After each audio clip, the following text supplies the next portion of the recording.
Support for the Q&A with A.P.C. is provided by the Massa Corporation. For 55 years, the Massa Corporation has provided companies with a complete line of printing solutions, from custom labels to contract packaging services, as well as packaging equipment and supplies. Proudly serving Virginia and its neighbors since 1961. Online at massacorp.com.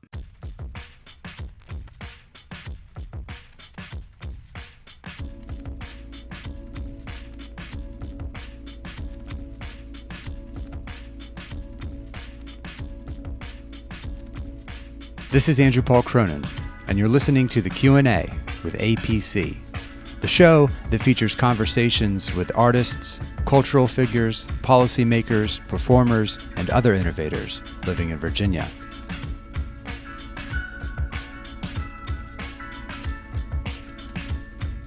Episode 25, Luna Maya.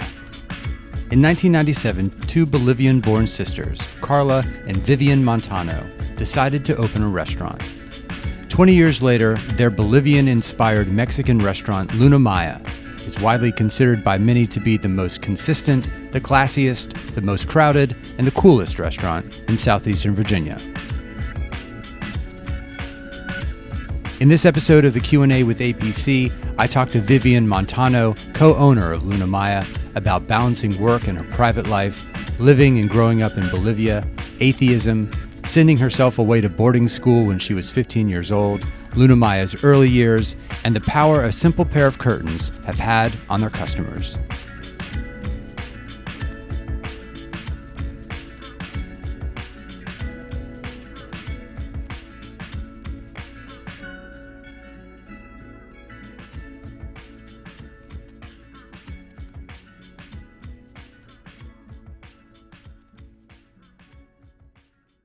You're having some car trouble. Yes. Yeah? And like I said, that doesn't happen very often because you need a car when you live here. Yeah. So much driving. You have to drive everywhere. I've grown up in cities, so I was always used to taking public transportation. So that was one of the hardest things actually for me to get used to when I moved here. Vivian, I usually start my podcast in a few different ways. And the one thing that I wanted to start and ask you first is, what are you going through right now in life? Well, I think right now, given that I'm going to reach about the half-century mark, I realize that time is precious. I think when you're young, you feel like you have all the time in the world. That's why I think, when they talk about young people aren't afraid of dying. They don't think about mortality. You tend to take more risks, and you have time to waste. Now I realize that you cannot buy time. It's just not for all the money in the world, you can't buy it back. So I feel, and my sister as well, at this stage, we have reached a really nice balance between life and work, between being able to achieve a very, running a successful business, always learning more, always trying to improve, but at the same time, keeping that balance with life as well, private life, family life. Do you feel like time moves faster as you've gotten older? A lot faster. I don't know if it's just the getting older part or it's the having children. I just have one child, and everyone who's a parent always tells me time flies. Enjoy your time with your children because before you know it, they will be leaving your home. Why do you think time moves faster when you get older?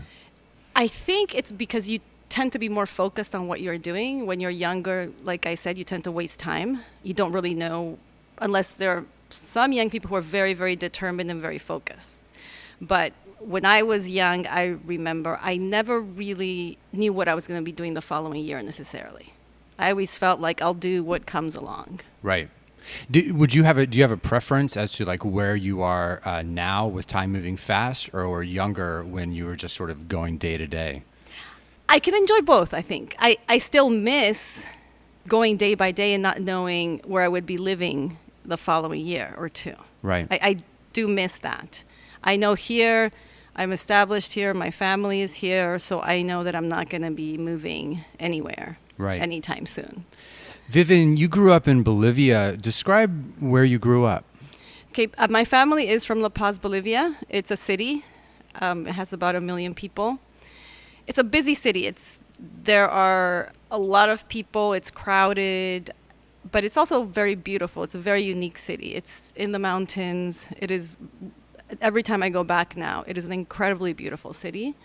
I think I didn't appreciate it back then because I think when you live somewhere, you don't tend to do the things that when tourists come, they find absolutely really, really amazing. So now every time I go back, I make it a point to visit all those places that the tourists are in awe about. Right. And it is truly a very, very beautiful, interesting culture. What are those places that the tourists are in awe of? Well, when you get to La Paz, we have one of the highest airports in the world. It's like over 4,000 meters. You actually, I have trouble breathing when I go back there. I'm not used to it. And you descend from the highlands into the valleys. So you can descend 2,000 meters, like into the city. The climate changes, the scenery changes. It gets more green as you go down. So I go back there, like the Lake Titicaca is amazing. It's a very unpolluted lake. That's the only fish we ate was from the lake. Culturally, Bolivia is a very interesting country because the majority of the population is indigenous. About 80%, I believe, is indigenous. They still speak their native language. My parents spoke the native language. What is the native language? Our native language is Quechua, which is from the Incas. But Bolivia actually has two different indigenous groups. They're the Aymaras, that they were never conquered. The Incas tried to conquer them, but they were never conquered. So they maintain their language. They're two completely separate languages. Like Quechuas cannot understand Aymara. My parents speak Quechua. I was always really sorry that we never learned it because it's a beautiful language when I listen to it. Vivian, describe your mother. My mother, actually, she was an entrepreneur. And my grandmother was an entrepreneur. What's very unusual is that my grandmother was of Indian descent. I wish I would have brought a picture of my grandmother here, but she had braids. She wore the traditional indigenous costume. I'm not sure if that's the proper word. And she didn't really speak Spanish. And she came from a mining area. Her husband had passed away and she had 7 children. And so I think what she first started doing was she started selling bread because I guess back then people had ovens where outdoor ovens where they used to cook their meats and things. And so she would just make extra bread and sell it. She started doing this with other things as well. So she started buying goods in bulk, partly because it was necessity. She had 7 children to feed. Basically, what people used to do is they used to go to the border with Peru and buy, like there would be, say, trucks coming in, whether it was, a truckload of blankets or any other good, because Bolivia doesn't really make any goods. So she started doing this with construction materials. And then she moved to the city and she opened a hardware store. Again, very unusual, not only for a woman, but she was an Indian woman. She'd never had formal schooling. So she made it a point when she moved to La Paz that her children would go to school. My mother, she got a scholarship to study in Brazil. She went for nursing. In the meantime, my grandmother was still opening stores. So she had a chain of hardware stores. Okay. So when my mom went back, and that's when my grandmother was sick, my mother and some of her siblings took over the stores. And they grew the business. So I guess that's the first time I really saw entrepreneurship because my mother always said, as a woman especially, you should never depend on a man. My dad was very nice, actually. I would say my dad was not a macho man at all. Like you think of Latin Americans that don't want especially having 3 daughters, that they just want to marry them off well or something. And my father was always also, no, you have to get an education. I mean, you have to depend on yourself. So I just grew up like that. Did your father work with your mother? Yes, my dad originally was an engineer. He went to engineering school. He was a mining engineer. But then when he moved to La Paz, married my mom, he worked in the business as well. They actually eventually opened a factory of construction materials. What was your experience with the business, either working with them or observing their lives as business owners?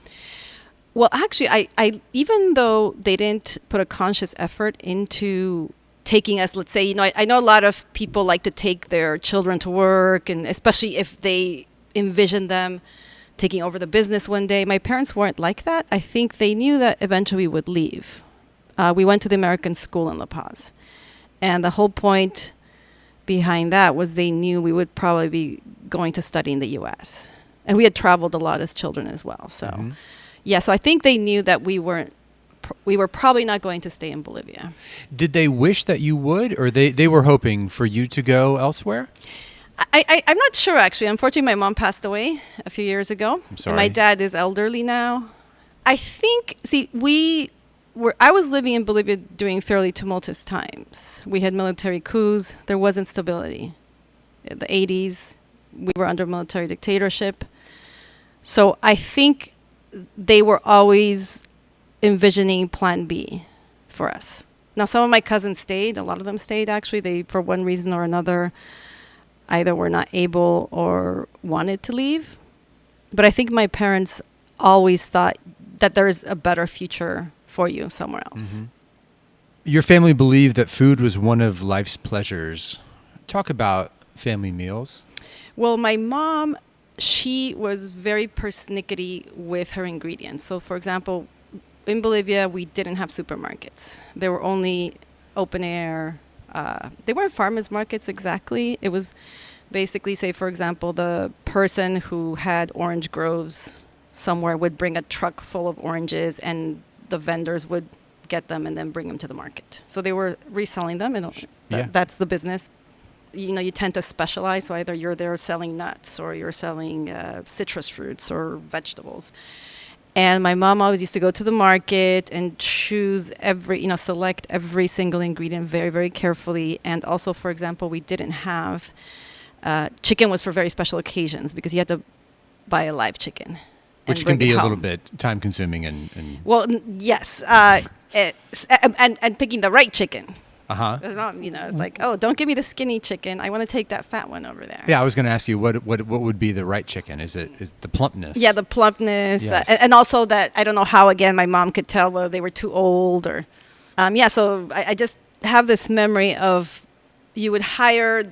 There were men there to take your things home, because it was a lot of things, right? And also you tend to. My mother would love Costco, I think. She used to buy things in bulk. So, yes, if you're taking home 100 oranges and 3 pounds of this and 5 pounds of that, it's a lot. Right. So you hire these men who just carry all your things. And I just remember seeing, the bag with the chicken on top. And right, yes. That's my memory. Lunch in Bolivia is considered the most important meal of the day?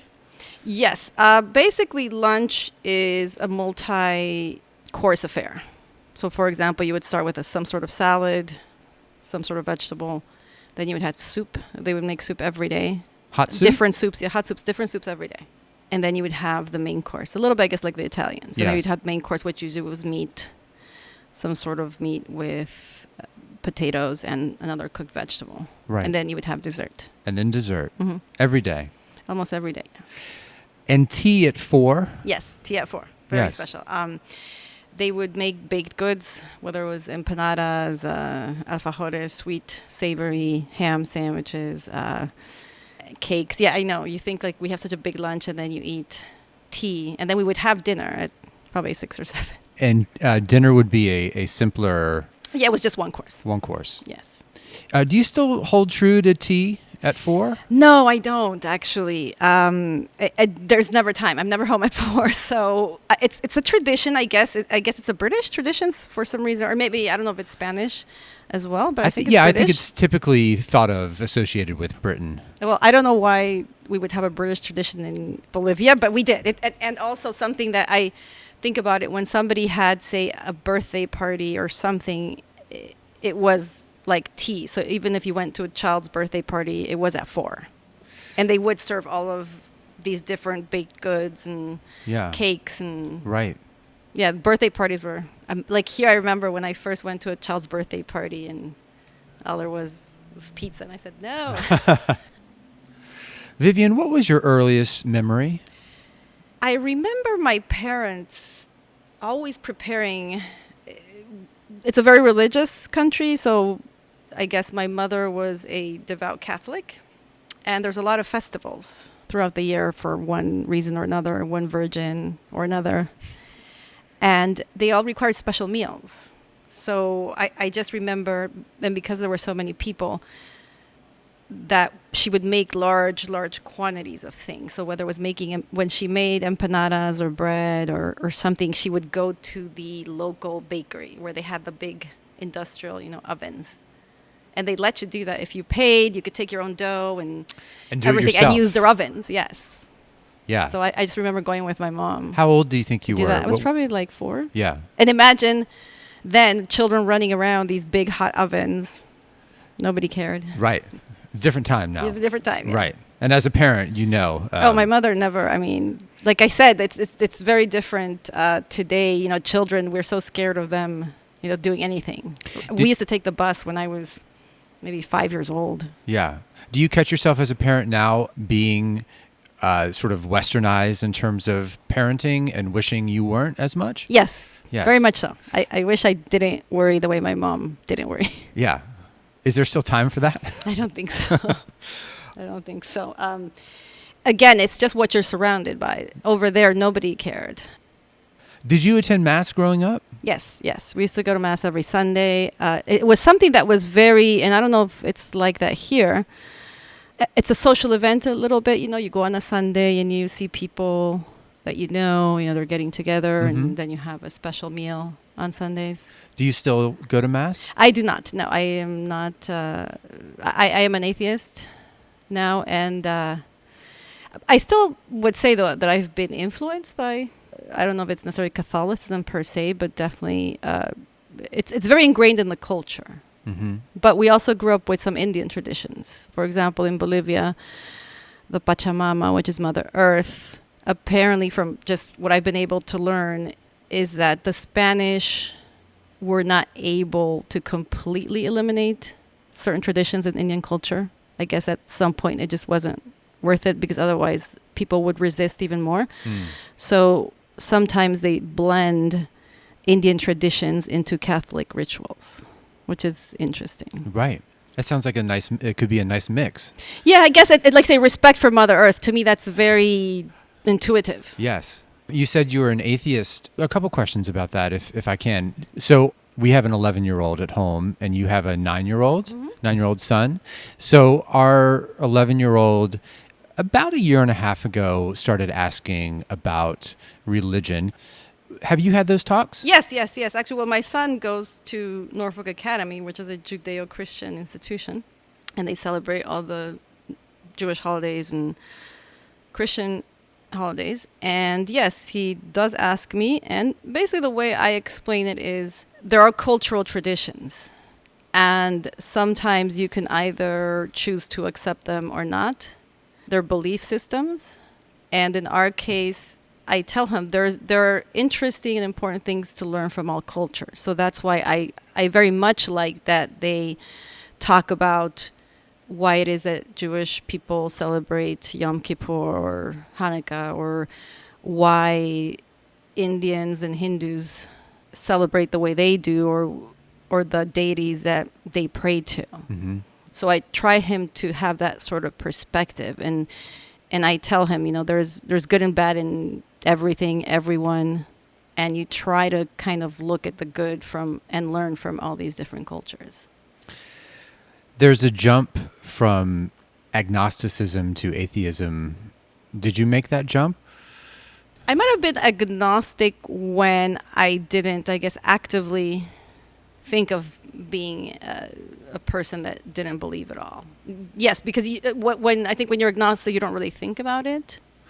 Or you think perhaps there's the possibility something of else, or the possibility perhaps. But I got to the point where for me, I thought, you're in charge of your own actions.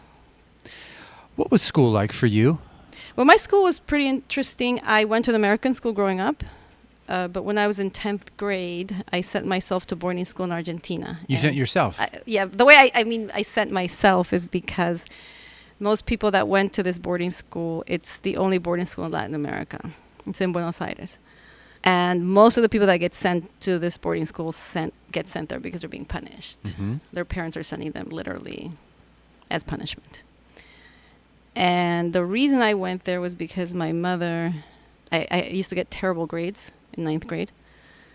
I was just a terrible student, I guess.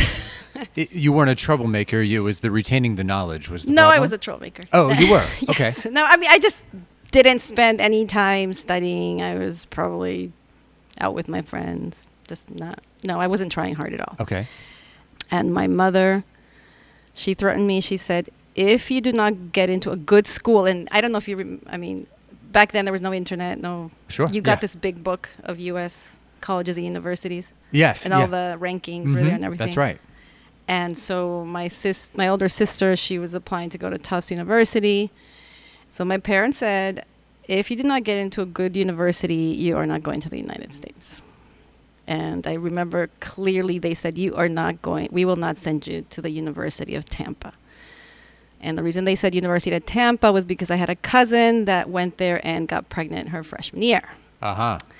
So the word was out. The word was out, yes. And I thought, oh my goodness, like that to me was, I got scared because I said, oh my God, because I always thought I will be in the United States. Yeah, right. That was just my path. And it sounded like that was part of their plan but as exactly, well. yes, Yeah. exactly. But then they said, what is the point? And you're not putting effort, you're not, right. You know, and my parents were always very hardworking. And they said, if you cannot get it together to put in the sacrifice that we do, because I thought, okay, so somebody had told me that there was a school in Argentina that's a British boarding school.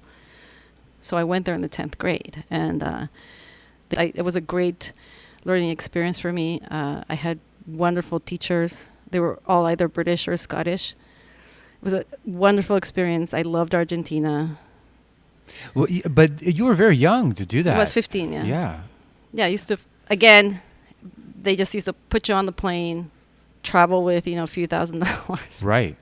Because there weren't banks, so you had to pay tuition. Did you stay out of trouble in Argentina? Oh, yeah. I was very good. Yeah. Like I said, I really got it. I said, okay, no, it's true.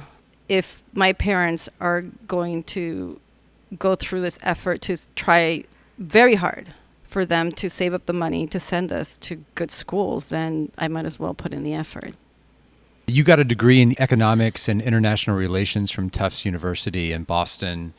What is something scary you learned working in the financial industry? Well, that you can lose everything.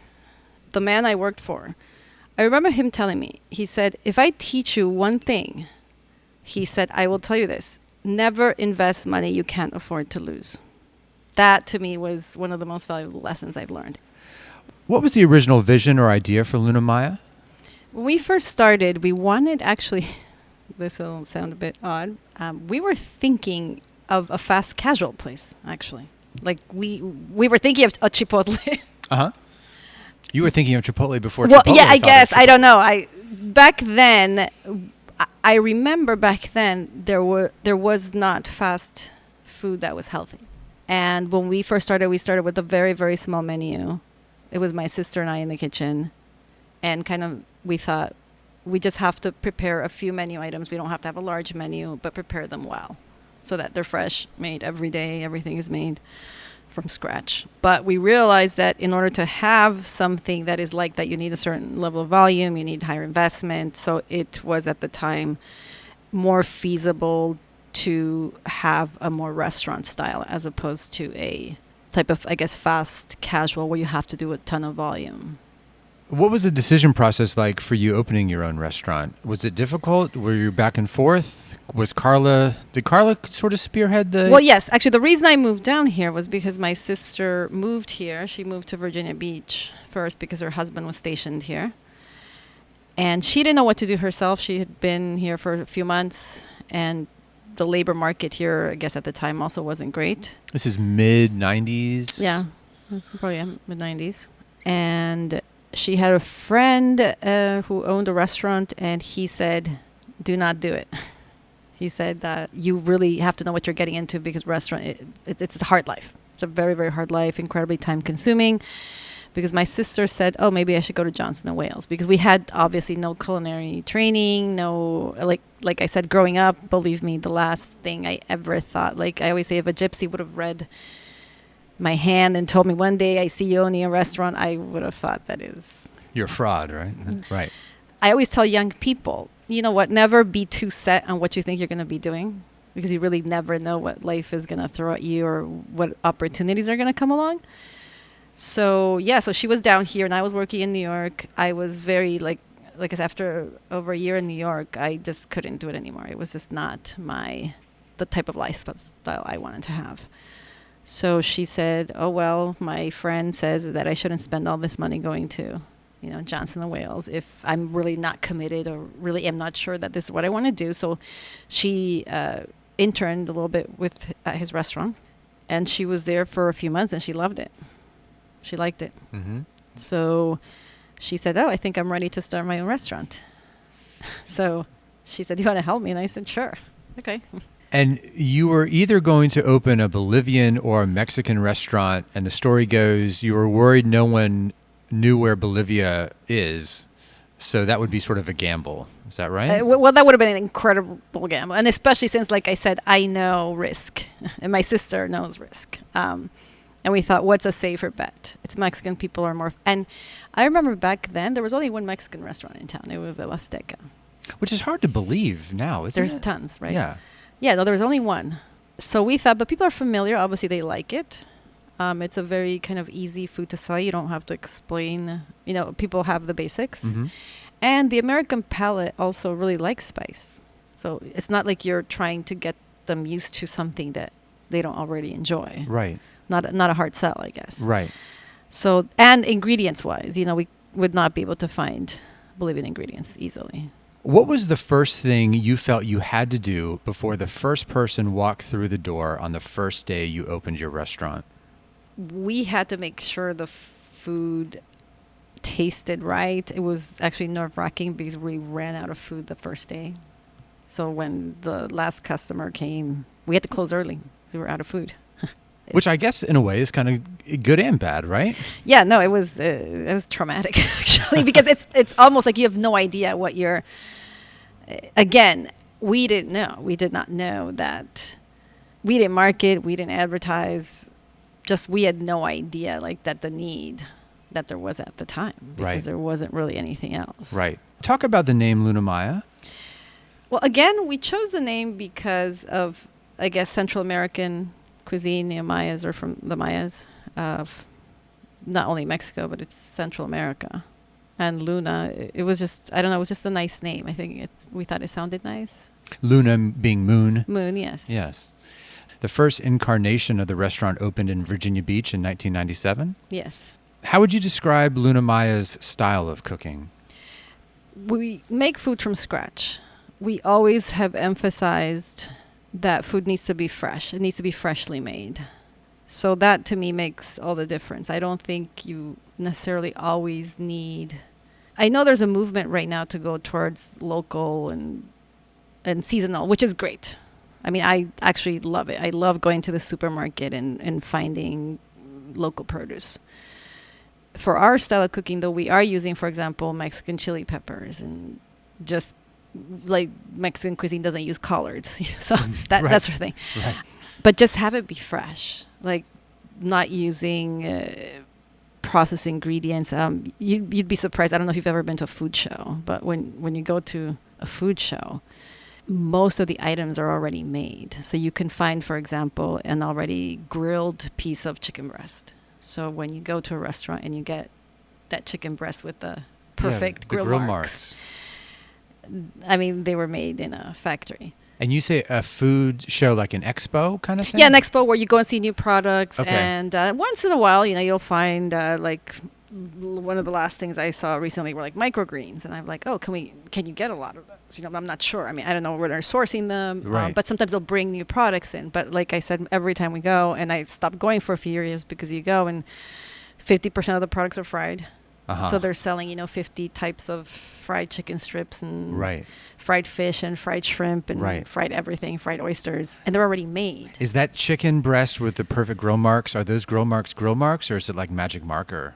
I'm not sure what it is, honestly. And they give it that, that smoky flavor and the texture, and they're all the same size. Right. Do you notice? You incorporate techniques and recipes learned from your mother and grandmother. What are some of those techniques? Not to give away the family secrets, but you know. No, actually, my mom was very much into always adjusting to taste. So, for example, your ingredients vary. So, for example, sometimes your tomatoes might be sweeter, sometimes they might be a little more acidic. So, always preparing to taste. That's why, I always say we would be terrible bakers, because to be a good baker or a good pastry person, you need to be very, very exact. Like if you're not exact with your measurements, with your temperatures, it will probably not work out. That's why I think it's so incredibly difficult to have a bakery. But a restaurant, it's more taste. So you taste, you adjust, you sometimes might add other ingredients if you want to have a certain flavor profile. We obviously, my sister and I, we love flavor. So not just spicy, because, you have your different levels of spice, but we just like things to be very tasty. What were some of the lessons you learned from the first Luna Maya to the second? I think one of the things we learned was that, we are in business because of our customers. And I remember initially when we first opened, and somebody would say, make a special order, and they would say, can I have this, but without that? Or, and we just like, what? How? No, that's the way it was conceived. And, that's the way really it should be enjoyed. And, but then we realized, well, you know what? People have particular tastes, and sometimes there's dietary needs, restrictions, and all kinds of things. So I realized, there are customers. They are paying us to make food. So the happy medium sort of I think we've reached is basically saying if it's within our power to do, we will do it. Why not? It's not, I'm sure it will still taste good. I mean, nobody has ever told us to do something that we just thought, no, that like I'm not going to put a chocolate torte inside your burrito, Right. You and your sister Carla co-own Luna Maya. How do you divide up the responsibilities between you and your sister? Well, my sister, she is more back of the house in terms that she trains our staff in the kitchen. She has excellent knife skills. My knife skills are not great. Knife skills? Knife skills, yes. Being able to, because since we do a lot of prep here, she has excellent knife skills. I mean, she would be able to go up, I think, with the best of them as far as, and also putting ingredients together. She's really, really good with that. I do front of the house, mainly dealing with everything that's to do with bartending and hosts and servers and like offering good service, which is very, very important. I feel like almost that today people really, really put a premium on. Did you divide up those responsibilities at the beginning? Was it something you discussed directly, or did we learn as we went? I think we learned as we went, because we also thought, what strengths we had. And I think her strength is, and she's a very good mentor and teacher as well. So I think we've trained people that didn't know anything about cooking, anything. So she was a really, really good teacher. She taught me. Talk about the importance of ambiance for a restaurant, or the importance of ambiance for your restaurant. I think it's incredibly important. I think when people go out, there's a reason they go out. It's not only the food. Yes, people, a lot of times they just don't want to cook at home, but they want to go somewhere and feel special. They want to go to a place that's different than what perhaps their home environment is. And also it's a social occasion, like especially being here, I notice a lot of people know each other. So it's just, they go out, they meet friends.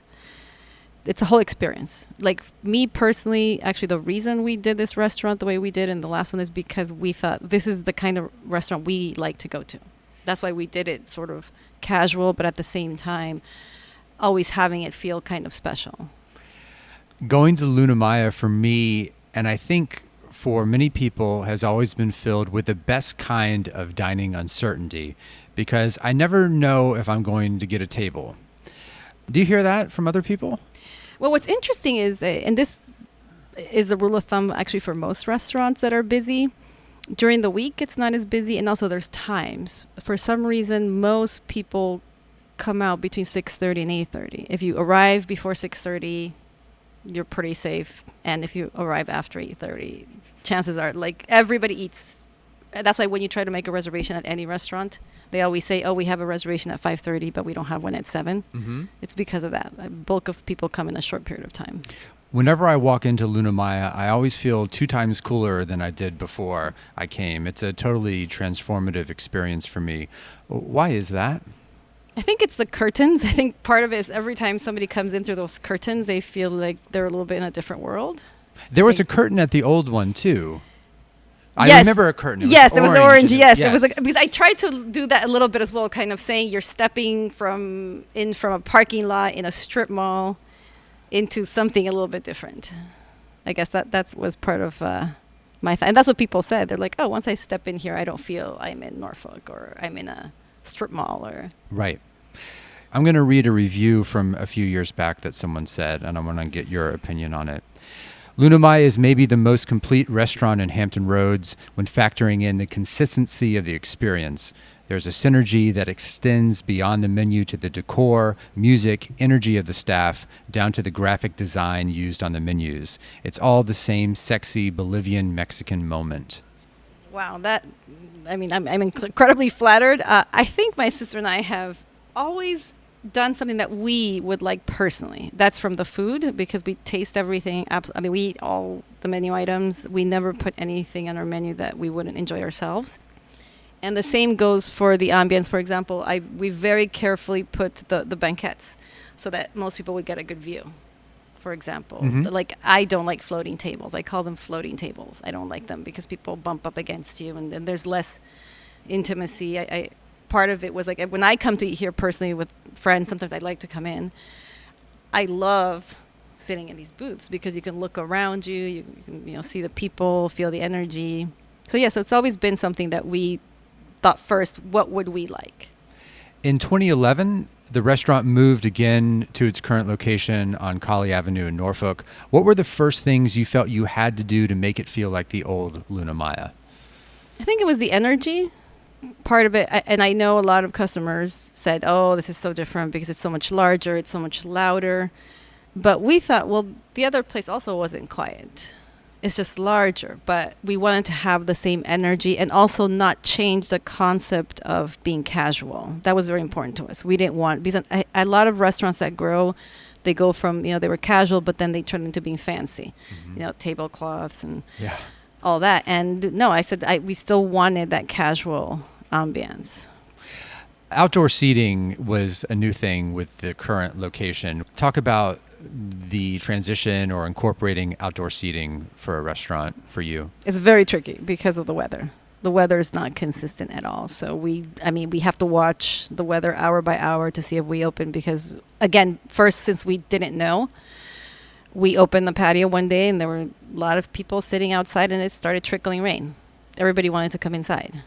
And we didn't have tables inside and people were carrying their plates and it was awful. I said from now on, if there's even a remote chance of rain, we can't open because it's an awful experience, right? Right.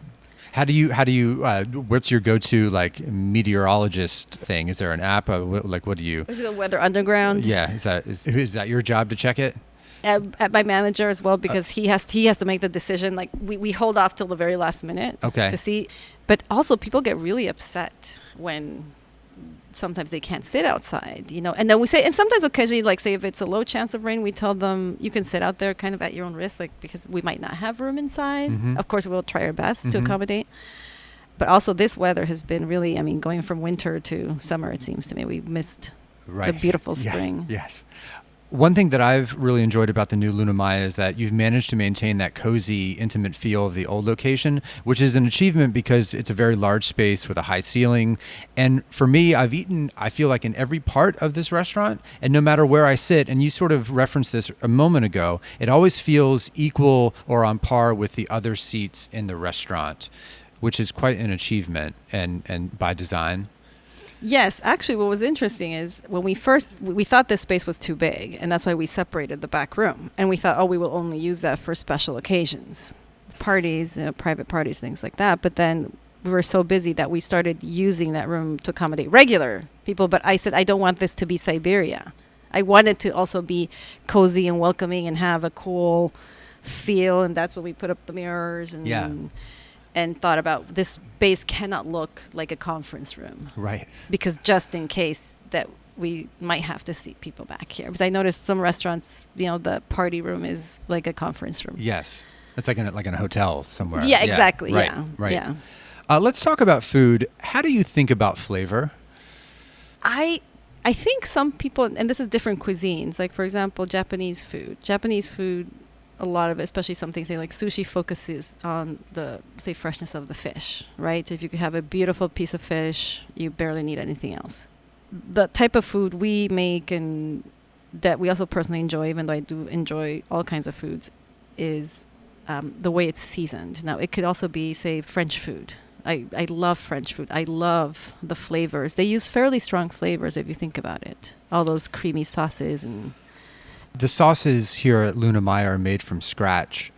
What are sauces in other restaurants made from? Well, they come from Central Kitchen, I surmise. Like just things, even simple things like a vinaigrette dressing. You can find those already made. And most people, if you think about it, when you shop at the supermarket, you can find most everything already made. Bottled. You don't have, exactly. It's all in a bottle, all in a package. You don't really necessarily have to cook. Yeah. In 2012, you unveiled vegan options on your menu. What were the challenges in marrying your style of cooking and ingredients with vegan cooking? Well, that's an interesting one. It was very difficult initially to embrace because, again, we did not grow up. We grew up eating everything, every part of the animal, you know, everything from chicken feet to liver to kidneys The to organs. stomach, all the organ meats, you know, all that. Definitely a lot of meat. So when we started, especially PETA being here, I remember, you know, we would always have people like saying, oh, you should have more vegan options. And initially we thought, but that's not our expertise. Like, that's not what we do. We don't know how to do it. We don't know the first thing about it. And my sister was very adamant in not serving fake chicken or fake shrimp. Yes. That's what she said, it's fake. Yeah. You can't have the real thing. But then even just through our own eating habits, which are changing, I think, you know, if you don't change, you're not, you know, kind of keeping an open mind to different foods. We started experimenting a little bit with vegan recipes, and my sister said, okay, if I bring out some vegan dishes, I mean, they have to taste like I would eat them. Like we cannot put something that we think is bland or tasteless or just the things strange don't texture. marry. Or exactly, yeah. So then we started thinking, yeah, it is true. Things like mushrooms and poblano peppers and beans obviously are very hearty. So she came up with a new recipe for beans. And we used to use bacon in our black beans when we first started. They were delicious. Yeah, it's great. But then again, we realized people's habits are changing. I read something recently that said that, yes, they will never convince everyone to become vegan. But if you convince people to eat some vegan meals, that already will do great things for the environment. To have Americans cut back to eating meat only twice a week instead of 5 days a week would have a huge impact. Yes. So that's how we saw it. We thought, well, you know, sometimes some people might eat one vegan meal, they might eat another meat meal another day, but to have that option, we thought it was great. The staff at Luna Maya tastes and approves everything added to the menu? Yes, but although sometimes we do, for example, have people who are vegan, and we understand, yes, that they're not going to be tasting, you know, a carnitas recipe. Right. What do you cook at home? At home, actually, I do a lot of Indian, Thai, which is easy again, and it's my style of cooking, like mixing a bunch of different ingredients together. Mm-hmm. To a lesser extent, a little bit of Italian. French is difficult. I can see why, you know, when people go to culinary school, they have to learn all the French techniques of making different types of like bordelaise and all these sauces that require technique. Yeah. Talk about the idea and the concept of plating and Luna Maya's approach to plating. Well, my sister always said and I don't know if this is just something that's a saying for us in Bolivia growing up, but they said you eat through your eyes first. So it has to look appealing. Yeah, it's true. The colors, the way something is just put on the plate. And it doesn't necessarily need to be fancy. You know, you don't need to. It's almost like flavor is second. Yes, right? First, right. It's how beautiful, how interesting does it look. Right. And that's, like I said, totally different style. But in terms of just doing what we call like home cooked food, It has to look delicious. And plating being how the food is arranged on the plate. You think about the glassware, the silverware, the shape of the plates, all of that is thought of? Some of it, I remember I don't know when restaurants went to the large plates. I kind of like that because everything is framed. Mm-hmm. more nicely. Yes. But on the other hand, I think now our portions are too large. I think because the plates are large, now people keep on expecting like larger and larger portions. Right. Is restaurant work more like factory work, or is it more unpredictable than that? Oh, it's very unpredictable. It's incredibly unpredictable because, again, nature of your ingredients, what's going to be available. I mean, I remember one time when limes were incredibly expensive, and we thought, what's going on? And they said, well, there's the cartels that are apparently taking over all the lime production, and they're holding the trucks for ransom. Wow. And I thought, wow, Right. Right. would never thought that the cartels were involved with limes. With limes or avocados. What's the process each day to get the restaurant ready to open? Well, basically, we're here during the day, receiving all the ingredients, making sure all the ingredients are here. If they're not, we have to scramble and run around town. For example, Cinco de Mayo, we're getting a lot of avocados because I'm sure there will be an avocado run because people are having Cinco de Mayo parties. So, yeah, we do not want to be caught without having enough avocados. What's something that surprised you in running a restaurant that you didn't expect? I think part of it is the level of people have a lot of expectations. And to deliver, everybody wants something different. And to learn how to try to please as many people as possible. You mentioned like a negative Yelp review. We are more of, what can we learn? What do they say? Is it, even when it's not constructive criticism, even if it's just plain criticism, we're like, okay, let's look at that. Is there a grain of truth? Is it all true? We better look at what happened. Talk to the individual if it was a service issue. Talk to the kitchen if it was something with the food. I always think you can learn from something like that. But again, I know that we cannot please 100% of the people. Sure. And it's hard. It's a hard goal to achieve, but we try our best. Well, and especially in the age of the internet, right? Yes. When you first opened in 1997, what is something you learned to stop doing soon after you opened? Open too late. I remember, like, we used to open till the bitter end, and like late night. Late night, yes, and we thought it's just not, and we don't want to be in the late night business anyway. Like, sure. It's a different business, I think. 10 p.m. is the... Kind of, yeah, people stop eating by 10 p.m. After 10 p.m., it becomes something else. Of course, in France, they start eating at 10 p.m. Yeah. What is something you stopped doing recently? Stopped doing recently here? Yes. I think we've been sticking to everything we started doing. I don't think we've done any big... Oh, well, actually, at this restaurant, because it is larger, like, we take reservations for large groups, which we didn't because the other place was just too small. So we take reservations for large groups. We have a lot of large groups that come here. From birthday parties, bachelorette parties, graduation parties. Yeah. We have a lot. And what's interesting is I notice is that people don't entertain at home anymore, that everybody goes out for all their occasions, anniversaries, Right. So I think people, I get it's hard to entertain at home. It's hard work. Vivian, what's the most common complaint you hear about Luna Maya? That it's loud.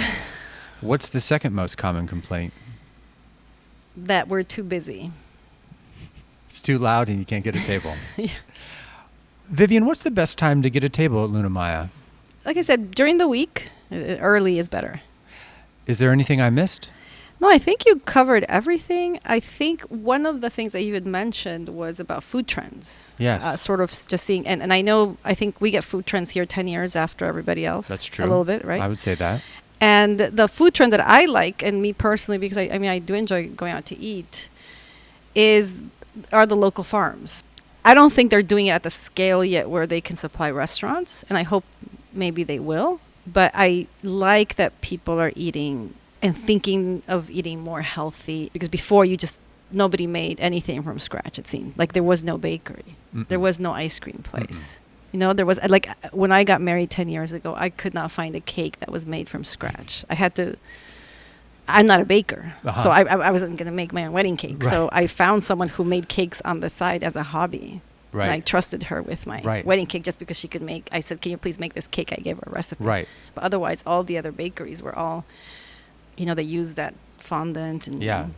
If you can't pronounce it, you probably shouldn't eat it, right? Well, when you read, and my son, like, I'm sure your 11-year-old, does he read ingredient labels? No. He doesn't, but we're happy that he's eating anything. Oh, my son is an incredibly picky eater. Oh, and that is to my chagrin because the way I am, that I eat everything. He's a very picky eater. But I remember when he was little and he wanted to eat, I think he was looking at the Fruit Loops or something at the supermarket. And I said, you might as well be chewing on your Crayolas. And he said, oh, that doesn't sound good. No, but it tastes good. Vivian Montano, thank you so much for coming on the show. It means a lot to me. Well, thank you. That was really fun. Thank you, Vivian.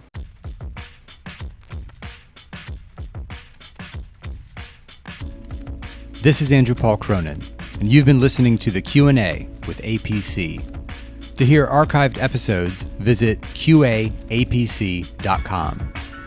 For exclusive content, including upcoming shows, behind-the-scenes pictures, and more, follow the show on Instagram, Facebook, and Twitter at QAAPC. The executive producer of the Q&A with A.P.C. is Ben Riley. The music was arranged by Soup.